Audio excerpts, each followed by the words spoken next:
Israel Hamas का खात्मा करने के लिए अब सरहदों को लांघ रहा है। दुनिया में मौजूद हमास के ठिकानों को तबाह करने की मुहिम जारी है।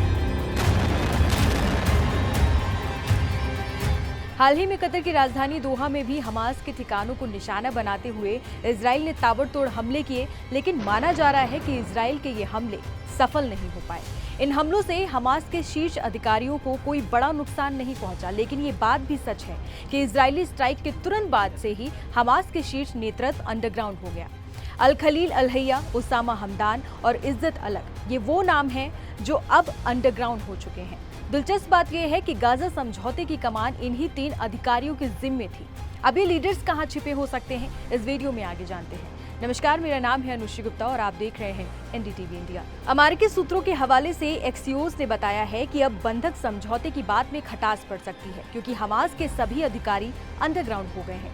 अमेरिका उनसे कोई संपर्क नहीं कर पा रहा है। ऐसे में सवाल यही उठ रहा है कि आखिरकार हमास के ये पदाधिकारी कहाँ गायब हुए हैं। इसको लेकर सस्पेंस बरकरार है। इजराइल के प्रधानमंत्री नेतन्याहू ने अमेरिकी विदेश मंत्री मार्को रूबियो से मुलाकात के वक्त ये साफ कहा कि हम उन्हें ढूंढ कर मारेंगे। मिडिल ईस्ट के तुर्की, कतर जैसे देशों में हमास का ठिकाना है। कतर में हमास का पॉलिटिकल ऑफिस भी है। वहीं बंकर के जरिए पिछले दिनों याहिया सिनवार की पत्नी को गाजा से तुर्की भेजा गया था।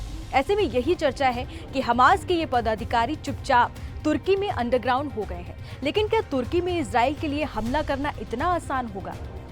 तुर्की नाटो का सदस्य है। अगर इजराइल उस पर हमला करता है तो उसकी मुश्किलें बढ़ जाएंगी। नाटो संविधान के अनुच्छेद 5 में साफ साफ लिखा है कि किसी सदस्य देश पर कोई देश हमला करता है तो ये सभी पर हमला माना जाएगा। रिपोर्ट्स के मुताबिक हमास के वार्ता दल को मारकर इजराइल उस पर बंधक समझौते को लेकर दबाव बनाना चाहता है। नेतन्याहू को लगता है कि वर्तमान में खलील अल हैया की टीम काफी कठोर है और इजराइल की बात नहीं मान रही है। वहीं अरब देशों का कहना है कि वार्ता दल पर हमला कर इजराइल बंधक समझौते को खत्म करना चाहता है। इजराइल के विपक्षी नेताओं का आरोप है कि प्रधानमंत्री नेतन्याहू जंग को बढ़ाना चाहते हैं, जिससे उनकी कुर्सी सुरक्षित रहे। इसी कड़ी में पिछले हफ्ते इजराइल ने कतर के दोहा में हमास लीडरशिप पर हमला किया। इस अटैक में हमास के शीर्ष नेताओं को तो नुकसान नहीं पहुंचा, लेकिन उसके 5 लड़ाके मारे गए, जिनमें खलील अल हैया का बेटा भी शामिल था। लेकिन जिस तरीके से ये शीर्ष नेतृत्व अंडरग्राउंड हो गया है, उसने कहीं न कहीं इजराइल की भी टेंशन बढ़ा दी है। ऐसे में अब देखना होगा कि इजराइल इन लोगों को ढूंढ पाता है या नहीं, या फिर हमास किसी बड़े अटैक की इजराइल पर तैयारी में तो नहीं है। ये भी एक बड़ा सवाल है। अरब खित्ते में बसे इजराइल को अरब मुल्क शुरू से पसंद नहीं करते, लेकिन ताकत, टेक्नोलॉजी और उसे मिलने वाले अमेरिकी सपोर्ट की वजह से चुप रहते हैं। हालांकि इससे पहले 1948, 1949, 1956, 67, 73, 82, 2006 और फिर 2023 में अरब इजराइल जंगों की एक लंबी फहरिस्त है।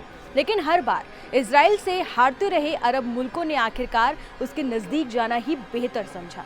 साल 2020 में ऐसा वक्त आया जब अमेरिका के दबाव में कुछ अरब देशों ने पहली बार खुलकर इजराइल को मान्यता दी और उसके साथ रिश्ते बनाए। एक समझौता किया गया जिसे अब्राहम अकॉर्ड्स के नाम से जाना जाता है। इस समझौते का नाम अब्राहम इसलिए रखा गया क्योंकि यहूदी, ईसाई और मुसलमान तीनों के एक पैगंबर हुए थे, जिन्हें यहूदी और ईसाई अब्राहम और मुसलमान हजरत इब्राहिम कहते थे। अमेरिका का मानना था कि एक पैगंबर के नाम से तीनों अलग अलग विचारधाराएं एक छाते के नीचे आ सकती है। लेकिन कतर की राजधानी दोहा में हमास नेताओं को निशाना बनाकर इजराइल ने जो हमले किए, उसे एक बार फिर ये डोर टूटती हुई दिख रही है। अरब देश अब नाटो जैसा मिलिट्री अलायंस बनाने में जुट गए हैं। अब्राहम समझौते की बात करें तो साल 2020 में डोनाल्ड ट्रंप के पहले कार्यकाल में ये पहल की गई थी। डॉक्यूमेंट में सबसे पहले यूनाइटेड अरब अमीरात और बहरीन ने साइन किया। इसके बाद मोरक्को और सूडान भी समझौते से जुड़ गए। इस पहल में ट्रंप के दामाद जेड कुशनर ने अहम भूमिका निभाई थी। बरसों बाद किसी अरब देश ने उस वक्त इजराइल को मान्यता दी थी, इसीलिए इसे एक बहुत बड़ा कदम माना गया। इजराइल और यूएई के रिश्ते बने क्योंकि वो तेल और कारोबार की दुनिया में बड़ी ताकतें हैं और पूरे खाड़ी क्षेत्र पर उसका असर है। इन रिश्तों से व्यापार, सुरक्षा, रक्षा और टेक्नोलॉजी में नए दरवाजे खुले। उस वक्त फिलिस्तीनी अथॉरिटी और हमास का कहना था कि अरब देशों ने उन्हें धोखा दिया है, क्योंकि पहले ये तय था कि जब तक फिलिस्तीन को आजाद राज्य का दर्जा नहीं मिलता, तब तक कोई भी अरब देश इजराइल से रिश्ते सामान्य नहीं करेगा। लेकिन कुछ अरब और अफ्रीकी मुस्लिम देश इस शर्त से मुकर गए। बहरहाल अक्टूबर 2023 के बाद से इजराइल का गाजा पर आक्रामक रवैया और गाजा के साथ साथ वेस्ट बैंक कब्जाने की मुहिम ने अरब देशों और इजराइल के बीच के रिश्तों को कड़वा कर दिया। यहाँ तक कि पिछले दिनों यूएई ने भी इजराइल को धमकाया था कि वेस्ट बैंक पर कब्जे का कोई भी प्रयास बेहद खतरनाक होगा। पिछले दिनों जब अमेरिका के प्रेसिडेंट ट्रंप मिडिल ईस्ट के दौरे पर थे तो उन्होंने खुलकर अपने भाषण में ये कहा था कि सऊदी भी इजराइल के साथ जल्द ही अब्राहम समझौता कर लेगा। लेकिन इसके बाद तेजी से बदलते हालात के बीच सऊदी ने फिर दोहराया कि जब तक फिलिस्तीन को एक मान्यता प्राप्त दर्ज राज्य नहीं मिलता तब तक वो इजराइल से रिश्ते सामान्य नहीं करेगा। फिर भी अमेरिका लगातार अरब देशों को इस समझौते से जोड़ने की कोशिश कर रहा है। हाल ही में चर्चा चल रही है कि अजरबैजान और कुछ सेंट्रल एशियाई मुस्लिम देश भी इससे शामिल किए जा सकते हैं, लेकिन कतर पर हमले ने ट्रंप की इन कोशिशों पर पानी फेर दिया।